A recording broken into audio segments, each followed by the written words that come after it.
Baik, bismillahirrahmanirrahim. Assalamualaikum warahmatullahi wabarakatuh. Halo, selamat pagi semua. Semoga kita pada pagi hari yang agak mendung ini tetap diberi kesehatan dan kelancaran dalam setiap melakukan aktivitas ya.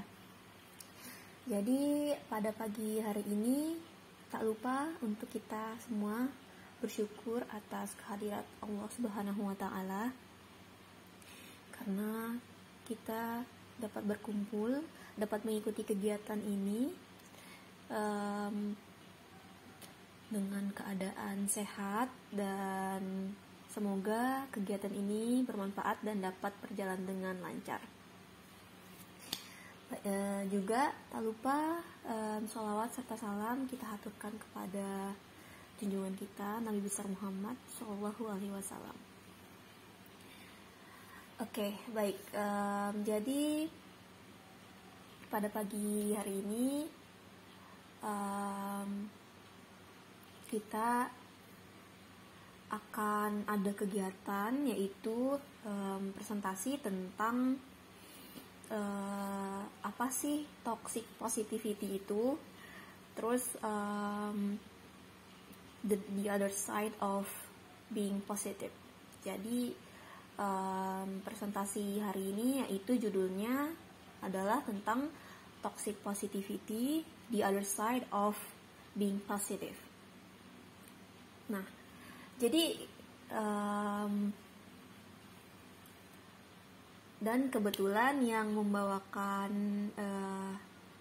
presentasi pada pagi hari ini adalah saya sendiri, yaitu perkenalkan nama saya Iqdah Qurrata Aini.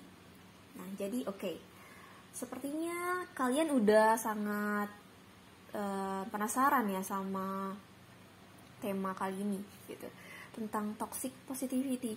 Kayak mikirnya toxic, tapi kok ada positivity-nya gitu, ada kata positivity-nya gitu ya. Jadi kayak agak tertarik gitu ya mungkin. So, kita langsung aja.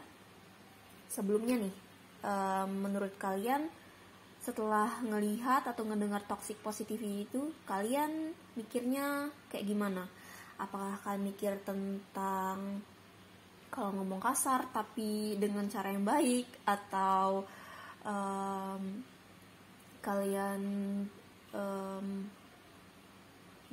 menyemangati orang yang sedang sedih, tapi kayak orang yang sedang sedih itu nggak bisa nerima perkataan kalian gitu. Jadi kita langsung bahas saja, oke? So,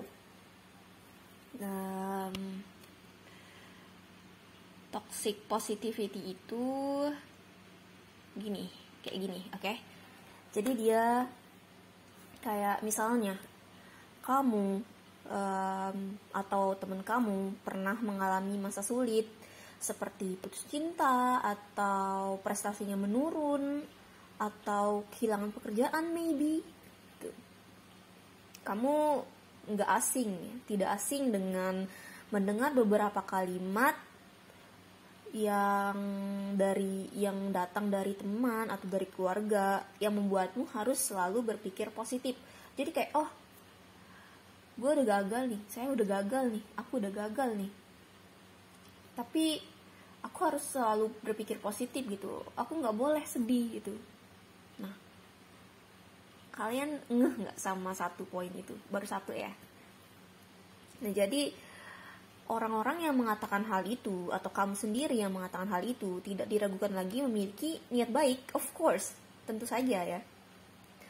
Jadi mereka membuat kita berpikir, mereka memberikan filter cantik, filter positif gitu ke diri kita di waktu kita sulit. Seperti contohnya nih, contoh kalimatnya, kayak kamu lagi putus cinta atau lagi hilang kerjaan, semua akan baik-baik saja, tetap optimis ya gitu. Atau jangan terlalu dipikirin, kamu pasti bisa ngelewatinnya. Oke, thank you gitu kan, makasih untuk kata-kata penyemangatnya itu. Tapi ya teman-teman, toxic positivity itu sebenarnya adalah yang seperti ini nih. Yang contohnya kamu ngasih teman kamu semangat, atau kamu diberi semangat di saat kamu lagi sedih, dan membuat kamu berpikir untuk ya nggak perlu sedih lah gitu. Saya harus tetap positif.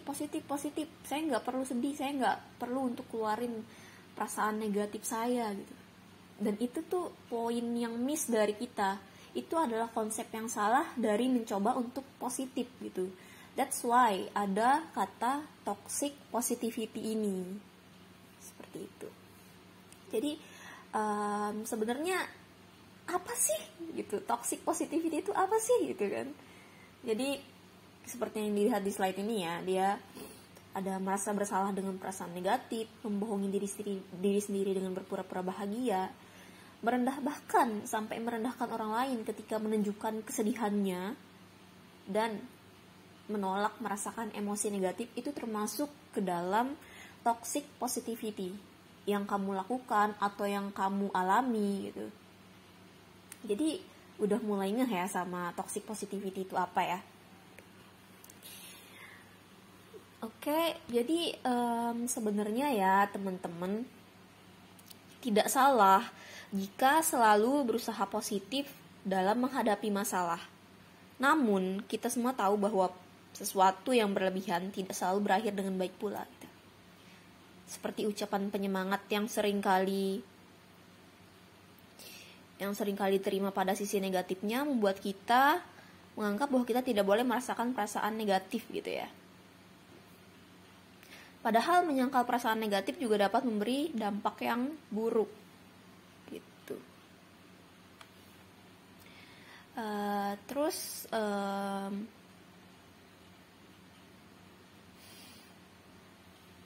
yang paling penting adalah poinnya di sini adalah tentang toxic positivity itu sendiri adalah dorongan atau self talk semacam ini, semacam kamu nggak apa-apa, baik-baik aja.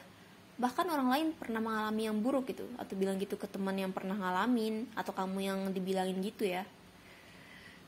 Ini sangat umum sehingga para ahli kesehatan mental memiliki nama untuk itu, yaitu toxic positivity. Sebentar ya teman-teman, maaf.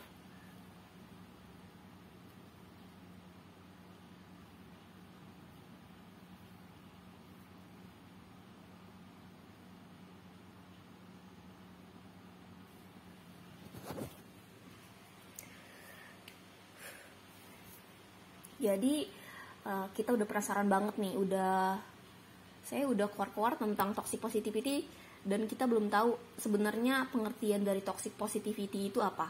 So, jadi pengertian dari toxic positivity itu adalah suatu ketidakefektifan atas penyamarataan yang berlebihan dari keadaan bahagia dan optimis dalam semua situasi itu. Seperti maksudnya semua situasi itu ketika kamu menghadapi masalah ya, atau ketika kamu lagi sedih atau berduka. Toxic positivity ini dikenal sebagai konsep promosi berlebihan ya terhadap kebahagiaan. Kayak kita dengar konsep promosi ya, that's right gitu, bener ya. Kayak kita disuruh selalu bahagia, selalu positif, keep positive thinking, selalu terima maksudnya terima hal positif dan buang hal negatif. But that's the point that we should know. Kalau melepaskan kesedihan, mengeluarkan kesedihan, merasakan emosi yang negatif, itu juga perlu untuk diri kita sendiri gitu. Itu juga perlu untuk kebaikan mental kita, untuk perkembangan diri kita sendiri bahkan ya, seperti itu ya. Jadi konsep ini percaya bahwa tetap positif dengan mengabaikan emosi negatif adalah solusi yang tepat dalam menghadapi masalah. Nah, jadi berangkat dari sinilah muncul miskonsepsi dari always being positive. Oke. Jadi berhubungan ya dengan judul tadi tentang toxic positivity, the other side of being positive. Oke. Kita udah ngeh ya kawan-kawan, teman-teman semuanya. Lanjut. So, pada dasarnya tujuan dari toxic positivity ini adalah untuk menyangkal dan meniadakan penderitaan dan emosi seseorang, serta berharap segera menggantinya dengan hal yang baik gitu. Jadi pada kondisi ini, pada step ini, pada tahap ini, seakan-akan membuat kamu atau kamu dibuat oleh orang lain yang sedang mengalami masalah nih, atau kamu sedang mengalami masalah, untuk selalu melihat sisi baik, sehingga tidak memiliki kesempatan untuk meluapkan emosi gitu. Jadi penting banget ya teman-teman, nggak harus selalu berpikir positif. Sometimes kamu yang sedih, kamu yang pengen marah, atau kamu yang terluka dan kamu mau ngeluarin itu semua, let it out, biarin keluarin aja, nggak apa-apa, sekali-kali nggak apa-apa. Tapi setelah itu kamu bisa lebih tenang, kamu bisa lebih ngerti gitu, kamu bisa lebih tahu cara buat hadapin diri kamu dan hadapin emosi kamu. Itu ya teman-teman. Oke, lanjut.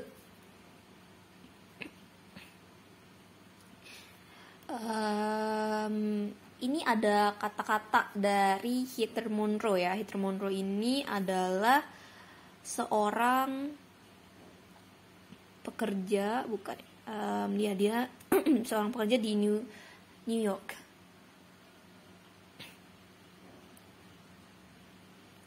So, dia adalah orang yang berpengaruh ya, lumayan, tapi dia memilih untuk disebut sebagai pekerja gitu.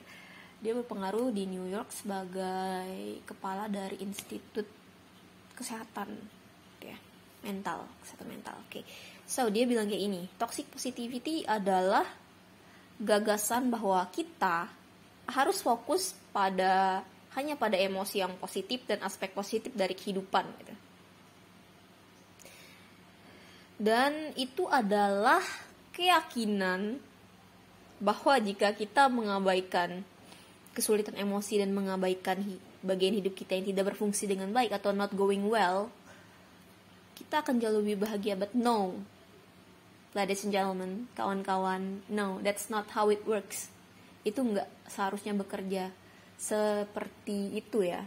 Nggak selalu harus positif. Yang berlebihan itu nggak baik. Tuh. Nah, jadi permasalahannya di sini adalah toxic positivity ini terlalu menyederhanakan otak manusia. Jadi otak kita tuh mikir, oke lah, harus selalu positif nih, positif, optimis, nggak boleh sedih. Tuh. Dan inilah yang menyebabkan kadang orang itu jadi mentalnya tuh jadi tempe gitu, jadi ada damage, walaupun itu kecil kita nggak bisa ngabaikan sedikit itu ya, karena dia lama-lama bisa jadi besar gitu.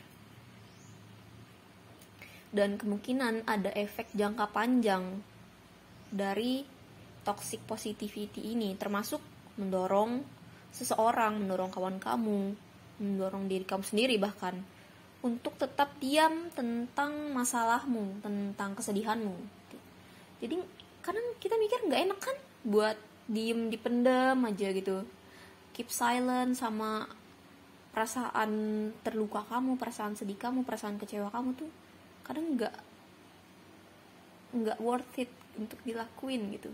Cuman kita nggak bisa, karena kita udah jadi stigma di dalam diri kita, di lingkungan kita, bahwa kamu harus bisa lewatin semua ini, nggak boleh sedih gitu, harus tetap positif gitu ya kawan-kawan. Sampai sini udah ngeh ya, jadi toxic positivity itu kayak gimana contohnya, dan sepertinya kita semua pernah mengalami, bahkan saya sendiri juga pernah mengalami toxic positivity ini, dan saya juga pernah memberikan kata-kata yang termasuk ke dalam toxic positivity kepada teman saya yang sedang sedih gitu. Dan hari ini saya sudah tahu bagaimana cara untuk kita menghindari hal-hal seperti ini ya. Oke. Jadi dari penjelasan di atas nih, kita identifikasi dulu ya. Jadi kalau toxic positivity itu gimana sih? Nah, apa sih bedanya dia sama genuine optimism gitu ya? Jadi kalau toxic positivity itu dia kata-katanya kayak gini ya, seringkali template-nya kayak gini ya. Being negative won't help you gitu. Jadi kalau kamu pikir negatif mulu, kamu nggak akan bisa keluar dari masalah kamu gitu. Dan that's not how it works ya, kawan-kawan. Instead of saying being negative won't help you, kamu bisa bilang kalau nggak apa-apa, boleh banget kamu keluarin emosi negatif kamu keluarin kesedihan kamu. Terus kamu bilang sama kawan kamu ya, misalnya kalau kawan kamu lagi sedih nih, kamu boleh banget keluarin tangisan kamu, sedih kamu ke aku gitu. Boleh nggak?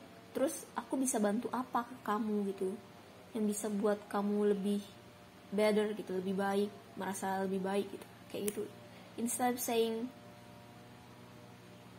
jangan sedih terus lah gitu, mending bilang nggak apa-apa, sedih aja, sini aku rangkul, aku peluk gitu. Terus ada lagi good vibes only ya, kayak selalu positif, vibes positif itu penting gitu, kayak gitu ya. Instead of saying that, daripada bilang kayak gitu ke teman kamu gitu kan, mending kamu bilang nggak apa-apa gitu, it's okay to feel not okay, it's okay to be not okay. Ya kayak judul drakor ya kawan-kawan, judul drakor aja bilang nggak ada ini ya untuk selalu bilang nggak apa-apa kalau kamu sedih gitu ya. I love you bisa bilang kayak nggak apa-apa gitu, kamu harus bisa, kamu lewatin aja semua masalah emosi negatif kamu, nggak apa-apa, kamu jalanin dulu sampai kamu bener-bener udah keluarin semuanya kayak gitu. Terus ada lagi nih, you'll get over it, atau other people have a lot of worse, kayak orang lain juga pernah ngerasain kayak kamu, bahkan lebih buruk gitu. That's not how it works ya kawan-kawan, bukan gitu kita ngomong ke orang yang lagi sedih ya. Oke, jadi kita ngomongnya kayak kamu nggak sendiri gitu, sini aku bantu, aku rangkul, kamu butuh apa gitu, butuh peluk kah, atau butuh kita jalan-jalan ya, kalau tuh sekarang yang disebutnya healing gitu. Terus yang paling parah nih, kadang bilangnya udah senyum ya, nangis tuh nggak akan ngebantu kamu salah ya kalau kamu bilang gitu. Nangis itu ngebantu kamu banget untuk ngeluarin semua yang negatif, karena kalau kita nggak ngeluarin emosi negatif itu, dia bakal kependam di hati gitu. Jadi itu yang buat ada titik hitam di hati, yang ngebuat kesehatan kita jadi terpengaruh. Nggak hanya dari mental aja ya kawan-kawan, bahkan fisik pun bisa berkata capek gitu, padahal itu hanya emosi yang kita rasakan, dan itu adalah hal kecil yang seringkali kita sepelekan gitu ya. Jadi dari sini kita udah bisa bedain ya, dari toxic positivity ke genuine optimism gitu ya, bedanya. Oke, so jadi sekarang kita udah tahu nih, kita udah identifikasi, kita udah tahu beberapa contoh, dan kita udah ngerti kalau ada miskonsepsi dari always being positive ya kawan-kawan. So udah tahu nih, sekarang kita butuh cara supaya kita bisa stop jadi orang yang toxic yang ngelakuin toxic positivity ya. Okay. Dimulai dari diri kita sendiri, oke? Okay? So yang pertama, langkah pertama yang bisa kamu ambil adalah beri dirimu izin untuk memiliki both of negative and positive emosi ya. ingatkan dirimu bahwa kamu mampu memegang berbagai perspektif tentang ketidakpastian atau situasi yang mengganggu. Bahkan ketika kamu berada di tengah-tengah dari positif dan negatif itu, kamu jangan selalu bersandar pada positif, tapi kamu juga boleh merasakan negatif dan boleh mengeluarkannya. Dan jadilah realistis ya. Dan yang paling penting adalah latih rasa syukur atas apa yang kamu miliki, tetapi juga jujur dan ungkapkan apa yang ada dalam pikiranmu yang mengganggumu gitu ya. Kemudian yang kedua adalah kenali lebih dalam tentang kecemasanmu, tentang emosimu, emosi kesedihanmu. Bisa dengan banyak membaca jurnal ya, contohnya teman-teman, atau kita bahkan bisa kayak take a deep breath itu, habis itu atau enggak kita latihan mental ya gitu. Kayak coba aja untuk kalau setiap ada sesuatu yang bikin kamu emosi, kamu tarik nafas, hembuskan, and then let it out. Pelan-pelan aja teman-teman. Let it out-nya pelan-pelan aja. Karena dengan kayak gitu kita bisa ngeluarin semua yang negatif kita itu, dan kita bisa ngerasain dampak positif setelahnya. Nah, di sini ada strategi untuk memeriksa kecemasan kita sendiri dan mengolahnya, gitu ya. Caranya adalah ada teknik pernapasan dalam ya, yang ditambah dengan meditasi. Tuh, kayak pernah dengar atau pernah lakuin meditasi gitu ya. Nggak perlu lama, mungkin cuma 10 menit atau 5 menit bahkan. Terus kamu udah bisa tenang gitu. Kemudian yang terakhir adalah setelah kita memahami apa yang menyebabkan kecemasan kamu, itu lakukan upaya untuk menghadapinya gitu. Kalau udah dipahami harus ada cara untuk menghadapi ya.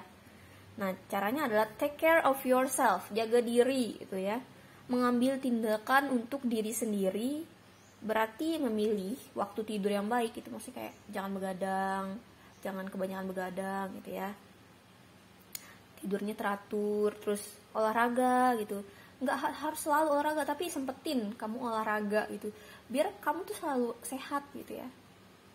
Karena kalau udah kayak ngelihat kayak kita olahraga tuh kita ngelihat sesuatu yang lain gitu. Karena kalau kita diem-dieman aja di dalam rumah gitu, atau kita face on gadget aja gitu ya, kita capek gitu. Dan kalau sometimes kalau kamu olahraga itu bagus banget gitu untuk kesehatan ya kawan-kawan. Terus yang paling penting makan teratur gitu ya. Terus dehidrasi, selalu terdehidrasi ya kawan-kawan. Minum cukup, minum air yang cukup, istirahat dan olahraga kalau perlu ya. Jangan lupa untuk selalu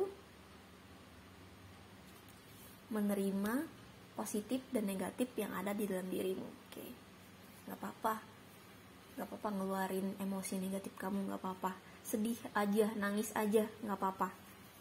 Karena kamu manusia, kamu bukan robot, jadi kamu boleh ngeluarin perasaan sedih kamu. Oke, teman-teman. So, kita udah sampai di ujung jalan ya. Maksudnya kita udah ngerti dan kita udah tahu cara menghadapi dari toxic positivity ini.